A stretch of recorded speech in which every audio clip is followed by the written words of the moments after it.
નમસ્કાર વિદ્યાર્થી મિત્રો, એમજે ટ્યુશન ક્લાસીસમાં ફરીથી તમારા બધાનું સ્વાગત છે.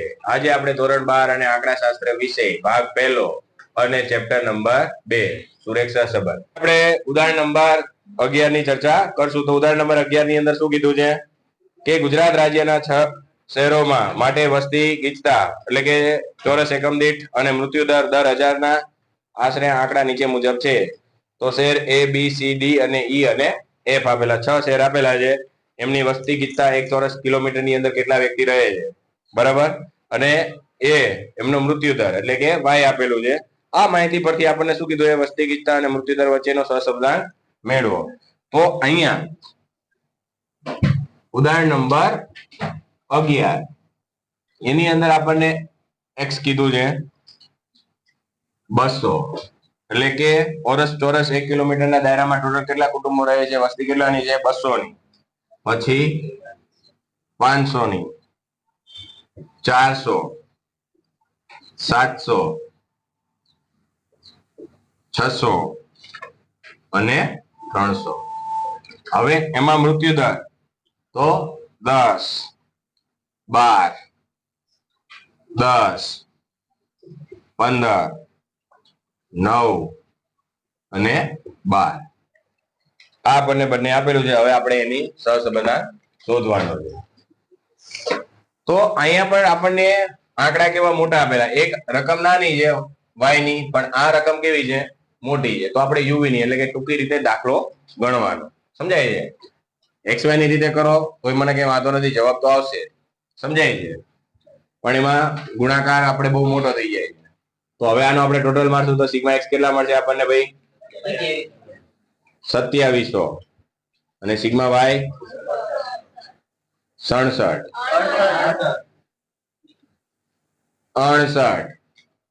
હવે x બાર બરાબર સિગ્મા x છેદમાં n.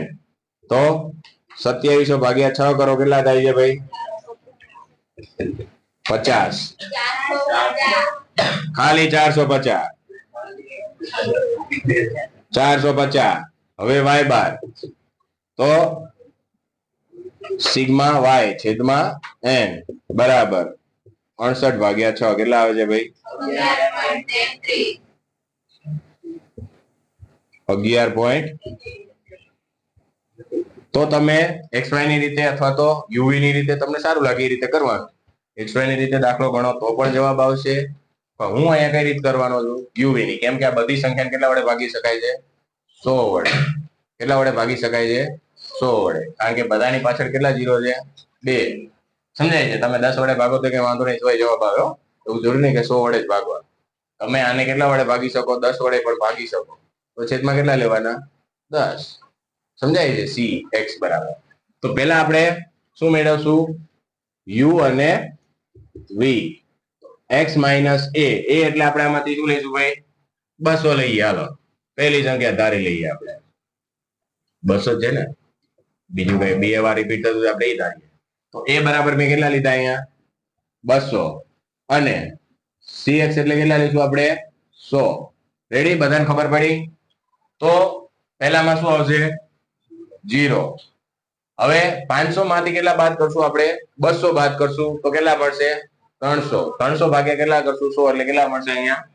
3. પછી 2 આવશે અહીંયા, અહીંયા આવશે આપણે 5 અને અહીંયા 4, 1. રેડી? હવે આપણે v બરાબર તો y માઇનસ, હવે આમાં આપણે b બરાબર ધારી લેવાનું. 10 કેટલી વાર આપેલા છે?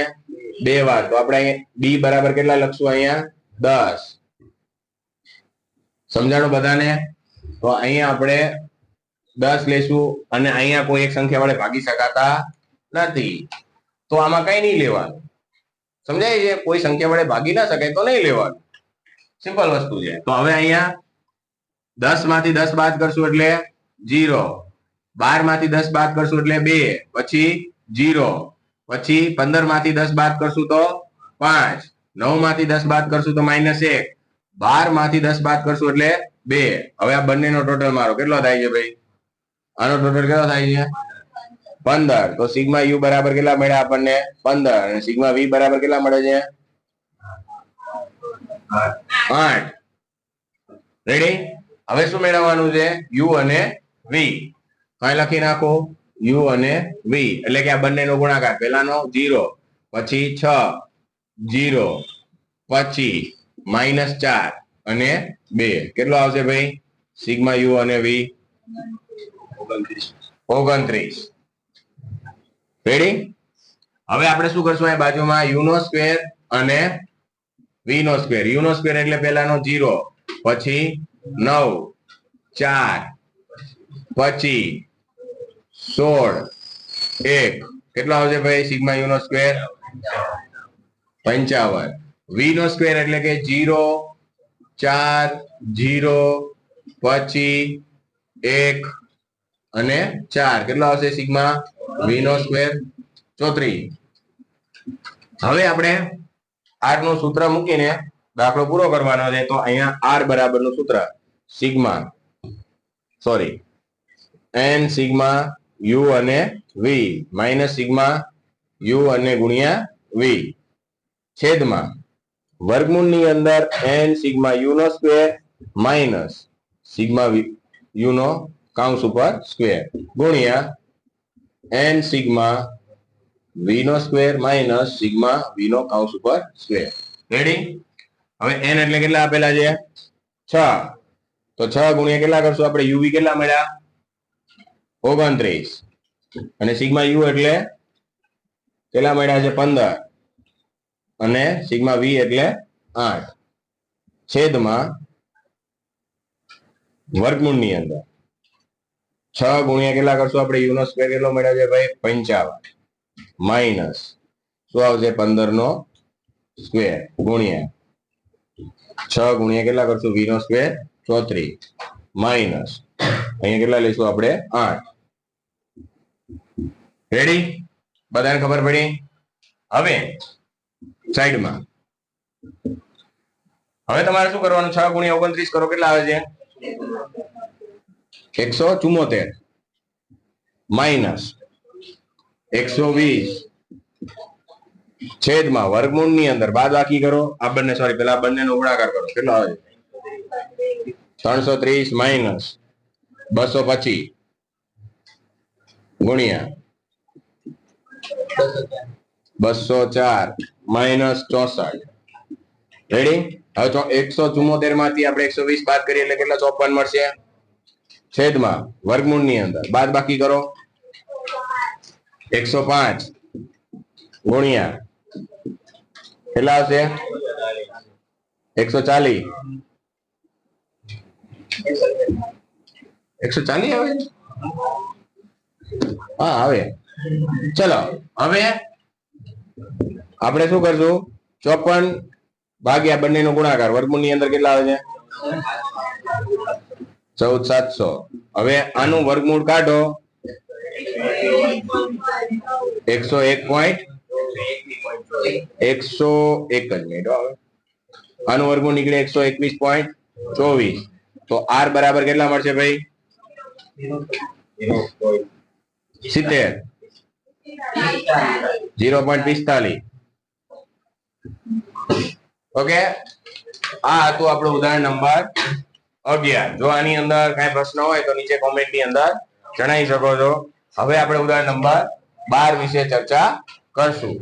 હવે આપણે ઉદાહરણ નંબર 12 ની અંદર શું કીધું છે કે ટ્રકના ટાયર બનાવતી કંપનીના વેચાણ કરોડોમાં અને નફા હજારમાં વચ્ચેના સંબંધના અભ્યાસ માટે મળેલી છેલ્લા વર્ષની માહિતી નીચે મુજબ છે. વેચાણના આંકડા આપેલા છે આપણને કરોડોમાં અને નફો શેમાં આપેલો છે? હજારમાં. સમજાય છે? તો અહીંયા વેચાણ આપેલું છે એટલે કે x ની કિંમત. ઉદાહરણ નંબર 12. તો અહીંયા આપણને x ની કિંમત આપેલી છે 1.6, પછી 2.2, 1.9, 2.0, 2.3, 1.7, 2.4, 1.8, 2.1. હવે આ કરોડોમાં વેચાણ કર્યું છે, એની સામે એને નફો કેટલો થાય છે? એટલે કે 1.6 કરોડ નું વેચાણ કરે ત્યારે એને માત્ર કેટલાનો થાય છે? 4200 નો નફો. એટલે કે 4,42,00,000 નો નફો થાય. 1000 માં આપેલો 5500 નો 6000 નો 6200 6100 4900 5900 5000 અને 6700. રેડી? તો આના ઉપરથી આપણને વેચાણ અને નફા વચ્ચેનો સહસંબંધાંક શોધવાનું કીધું છે. તો આપણે જોઈએ. પેલા આ બધાનો ટોટલ મારવાનો, પછી આપણે વાત 18 સિગ્મા વાય 50,500. હવે x બાર બરાબર સિગ્મા x છેદમાં n. તો 18 ભાગ્યા કેટલી વસ્તુ આપેલી છે આપણને? 1 2 3 4 5 6 7 8 9. તો 9. તો x બાર બરાબર કેટલા મળશે? 2 મળ્યા. હવે y બાર બરાબર સિગ્મા y છેદમાં n. તો 50,500 ભાગ્યા 9. તો y બાર કેટલા મળે છે ભાઈ? 5,600.11. રેડી? તો અહીંયા અપૂર્ણાંકમાં આવે છે, તો xy ની રીતે તમે કરી શકો છો, તમને સારું લાગે. પણ મોસ્ટ ઓફ આવા મોટા આંકડા હોય ત્યારે xy ની રીતે દાખલો કરવાનો નથી. સમજાય છે? કઈ રીતે કરવાનો? u v ની રીતે. તો પેલા આપણે શું મેળવશું? અહીંયા u મેળવશું. તો x માઇનસ a.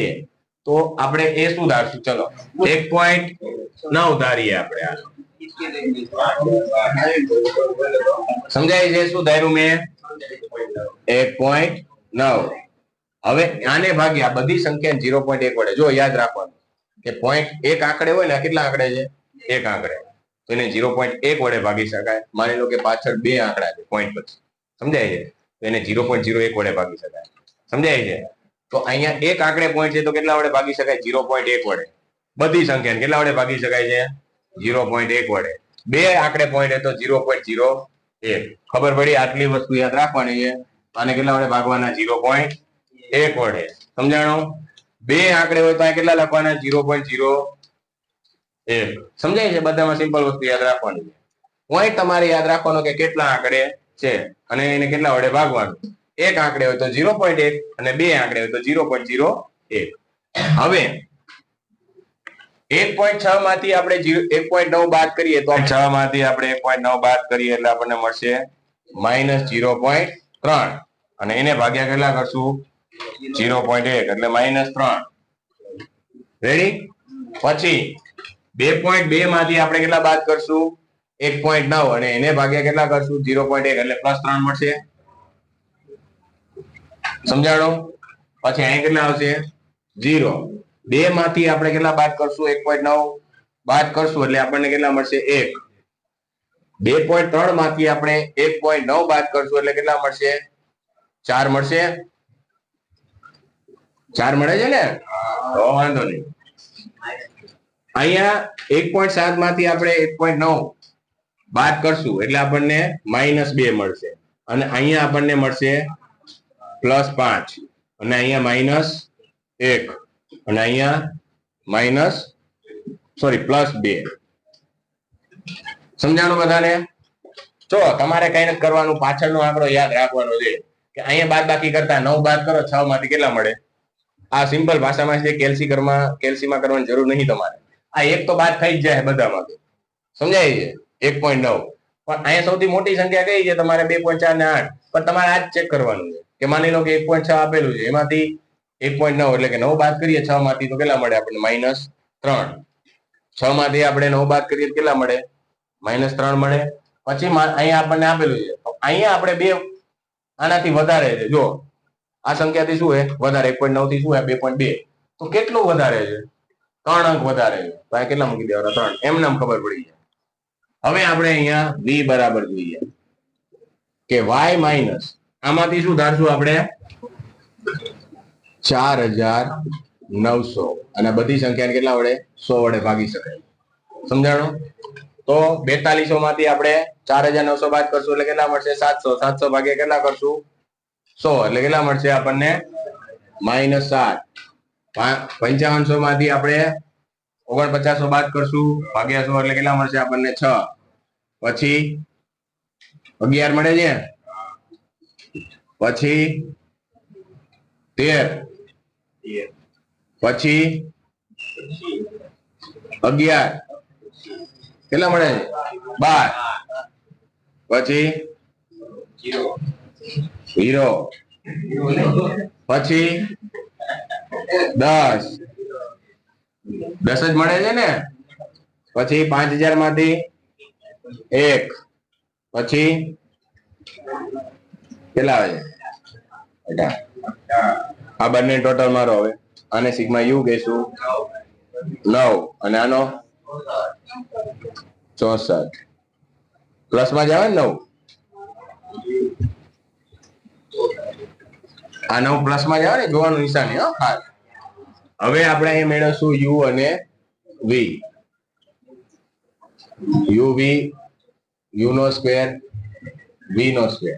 ચલો યુ વી એટલે આ બંનેનો ગુણાકાર 7 ગુણ્યા 3 એટલે કે 7 તરી 21, પછી 18, પછી 0, 13, 48, 0, 50, -1, 36, ટોટલ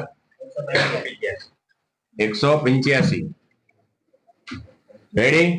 હવે આપણે યુ નો સ્ક્વેર એટલે કે 9, 9, 0, 1, 16, 4, પછી 1, 4, વી નો સ્ક્વેર 49, 36, 121, 169, પછી 144, પછી 0, 100, 1 કેટલા થાય છે 324.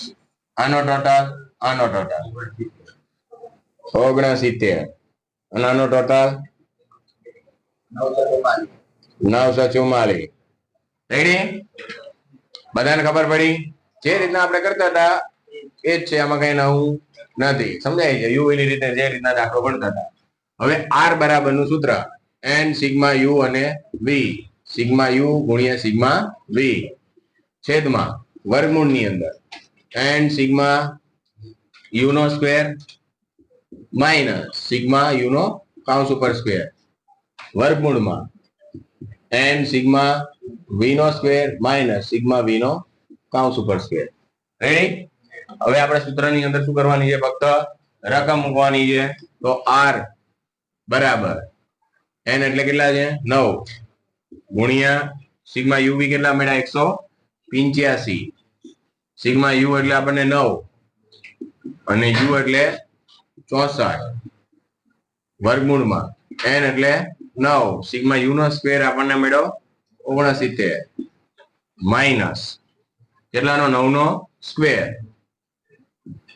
ગુણ્યા 9 ગુણ્યા વી નો સ્ક્વેર 944 માઇનસ 64 નો સ્ક્વેર. હવે બંનેનો ગુણાકાર કેટલો થાય છે 9 ગુણ્યા 185 એટલે 1665 માઇનસ 9 ગુણ્યા 64 576 છેદમાં 9 ગુણ્યા 69 621 માઇનસ 81 ગુણ્યા 944 ગુણ્યા 9 એટલે 8496 માઇનસ 64 ગુણ્યા 64 એટલે 4096 બાદ બાકી કરીએ એટલે આપણને 1665 માઇનસ 1089 છેદમાં વર્ગમૂળ ની અંદર 621 માંથી આપણે 81 બાદ કરશું એટલે કેટલા મળશે 540 ગુણ્યા 8496 માઇનસ 4096 4400. હવે 1089 ભાગ્યા આ બંનેનો ગુણાકાર 44 ગુણ્યા 540 એટલે કેટલા 23 23760000 બરાબર. હવે આનું વર્ગમૂળ કાઢશું એટલે આપણને મળશે 1089 ભાગ્યા 1541.43. તો હવે આ બંનેનો ભાગાકાર 1089 ભાગ્યા 1541.43 એટલે આનું કેલ્શિયમ કે શું છે 1541.43 0.71 એટલે કે આર બરાબર આપણને મળશે 0.71. રેડી. આ હતું આપણું ઉદાહરણ નંબર 12. તમને રકમની અંદર કીધું છે કે કોઈ એક શાળાની પરીક્ષામાં વિદ્યાર્થીઓએ આંકડા શાસ્ત્રમાં મેળવેલ ગુણ x અને અર્થશાસ્ત્રમાં મેળવેલ ગુણ y વચ્ચેના સંબંધનો અભ્યાસ કરવા માટે 10 વિદ્યાર્થીનો નિર્દેશ લેતા નીચેની વિગતો મળે છે. અહીંયા ટોટલ કેટલા વિદ્યાર્થીઓ કીધા છે 10 વિદ્યાર્થીઓનો નિર્દેશ લે છે ઉદાહરણ નંબર 13 ની અંદર. તો ઉદાહરણ નંબર 13 ની અંદર આપણને n બરાબર કેટલા આપેલા છે 10. જો તમારે રકમમાંથી આ વસ્તુ લેવાની છે. રકમ મેં તમને પૂરેપૂરી લખાઈ એટલા માટે સમજાય એટલા માટે કે અહીંયા આપણે ધોરણ 10 ના અર્થશાસ્ત્રનો આંકડાશાસ્ત્ર અને અર્થશાસ્ત્ર બંને વિષય આપેલા છે. એનું આપણે શું મેળવવાનો છે સહસંબંધ. પણ એમાં કેટલા વિદ્યાર્થીઓનો નિર્દેશ લીધો છે ટોટલ વિદ્યાર્થીમાંથી 10 નો. તો n બરાબર કેટલા આપી દીધા છે 10. હવે નીચે તમને આપી દીધું બધી જ વસ્તુ. શું આપેલું છે કે સિગ્મા x માઇનસ x બાર પછી y માઇનસ y બાર બરાબર શું આપેલું છે 120. બીજું શું આપેલું છે sigma x minus x bar નો square sigma x minus x bar નો એટલે કે કાઉન્સ ઉપર સ્ક્વેર આપેલો છે. કેટલા આપેલા છે 80. પછી સિગ્મા y માઇનસ y બાર નો સ્ક્વેર કેટલો આપેલો છે 500. તો આના ઉપરથી r ની કિંમત શોધવાની છે. દાખલો હાવ ઈઝી છે. બધી જ વસ્તુ આપી દીધી. તમારે ફક્ત રકમ ઉપરથી ચેક કરવાનું છે કે કયું સૂત્ર આવે. એને આપી દીધા છે એની તો આપણે કઈ જરૂર છે નહીં. આ સૂત્રની અંદર કઈ જરૂર નથી. આની અંદર બધી જ વસ્તુ આપી દીધી. તો r બરાબર નું એક સૂત્ર પેલું જે મેં કીધું હતું ને કે r x બાર અને y બાર પૂર્ણાંક સંખ્યામાં હોય તો એ જ સૂત્ર આવશે. આમાં જો બધી વસ્તુ આપી દીધી તમને થયું સિગ્મા x માઇનસ x બાર y માઇનસ y બાર છેદમાં વર્ગમૂળની અંદર sigma x minus x bar નો સ્ક્વેર ગુણ્યા સિગ્મા y માઇનસ y બાર નો સ્ક્વેર. જો તો આટલી વસ્તુ આપેલી છે. બીજી તો કોઈ આપેલું નથી. તો આ જ સૂત્ર આવે. આની સિવાય કઈ સૂત્ર આવશે નો આવે. નકર દાખલો જ ન થાય બીજું સૂત્ર યુઝ કરીએ તો. કારણ કે આ જ વસ્તુ આપેલી છે. તો રકમ ઉપરથી તમારે ડિસાઈડ કરવાનું કે કયું સૂત્ર આવશે. સમજાણું. હવે સિગ્મા x માઇનસ x બાર y માઇનસ y બાર કેટલા આપેલા 120 અને વર્ગમૂળની અંદર કેટલા આપેલા 80 x માઇનસ x બાર નો સ્ક્વેર ગુણ્યા 500. તો 120 ભાગ્યા કેટલા કરશું આપણે 80 ગુણ્યા 500 કરો એટલે કેટલા થાય વર્ગમૂળની અંદર કેટલા આવશે 40000. રેડી. હવે એનું વર્ગમૂળ કાઢો એટલે 200. તો 120 ભાગ્યા 200 કરો 0.6. આ તો આપણો ઉદાહરણ નંબર 13. સમજા. જો તમને આ ઉદાહરણ ની અંદર ના ખબર પડી હોય તો નીચે કોમેન્ટ ની અંદર જણાવી શકો છો. હવે આપણે મળશું નેક્સ્ટ ઉદાહરણ ને લઈને ઉદાહરણ નંબર 14 ને લઈને. ઓકે. જય હિન્દ જય ભારત.